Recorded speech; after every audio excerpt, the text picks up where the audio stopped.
اے اللہ، بے شک تو معاف کرنے والا ہے، معافی کو پسند فرماتا ہے، بس ہمیں معاف فرما دے۔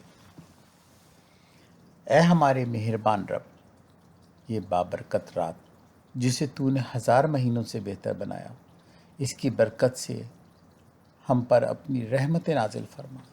یا اللہ، قیامت کے دن ہمیں اپنا دیدار نصیب فرما۔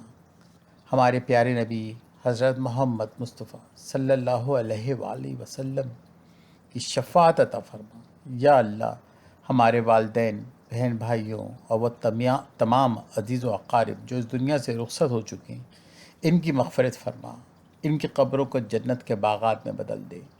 یا اللہ، حضرت آدم علیہ السلام سے لے کر حضرت محمد مصطفیٰ صلی اللہ علیہ وآلہ وسلم کی امت تک جتنے لوگ تجھے ماننے والے اس دنیا سے جا چکے ہیں، ان سب کی مغفرت فرما، ان کی خطاؤں کو معاف فرما، انہیں جنت الفردوس میں اعلیٰ مقام عطا فرما۔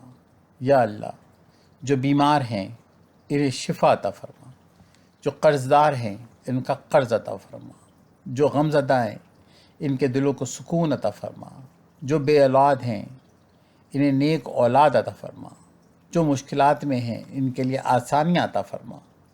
اے رب کریم، ہماری اولاد کو دین اور دنیا کی کامیابیاں عطا فرما، انہیں نیک صالح اور فرما بردار بنا، ان کے دلوں میں قرآن کی محبت اور سنت رسول صلی اللہ علیہ وآلہ وسلم پر چلنے کا شوق پیدا فرما۔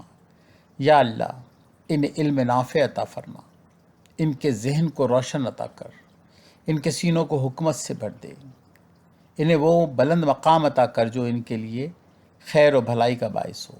یا اللہ، انہیں دنیا کے اندھیروں سے بچا، انہیں ایمان کی روشنی عطا کر، انہیں ہر امتحان میں ثابت قدم رکھ، انہیں وہ کردار عطا کر جو دنیا اور آخرت میں ان کے لیے کامیابی کا ذریعہ بنے۔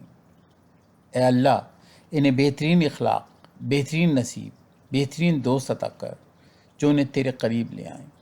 یا اللہ، ہماری نسلوں کو حسد، بغض، کینہ اور گمراہی سے محفوظ رکھ، انہیں صالح، پرہیزگار، امت کا فخر بنانے والا بنا، انہیں دنیا میں ایسا چراغ بنا دے جو نہ صرف اپنے لیے بلکہ دوسروں کے لیے بھی روشنی کا سبب بنے۔ یا اللہ، ہمیں شب قدر کی برکتوں سے محروم نہ فرما۔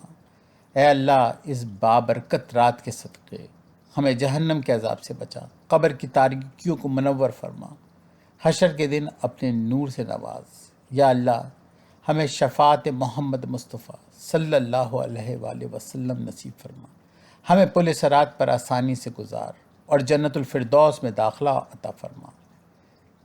اے اللہ، ہمیں جہنم سے آزاد کردہ لوگوں میں شامل فرما۔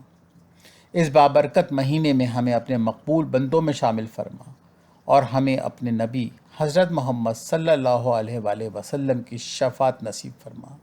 اے اللہ، اگر ہم میں سے کسی کو اگلا رمضان نصیب نہ ہو تو اس کے لیے مغفرت اور رحمت کے دروازے کھول دے۔ جو اس رمضان کے بعد دنیا سے رخصت ہو جائے، اس کی قبر کو جنت کے باغوں میں سے ایک بنا دے اور ہمیں ہمیشہ تیری رضا کے راستے پر چلنے کی توفیق عطا فرما۔ آمین یا رب العالمین۔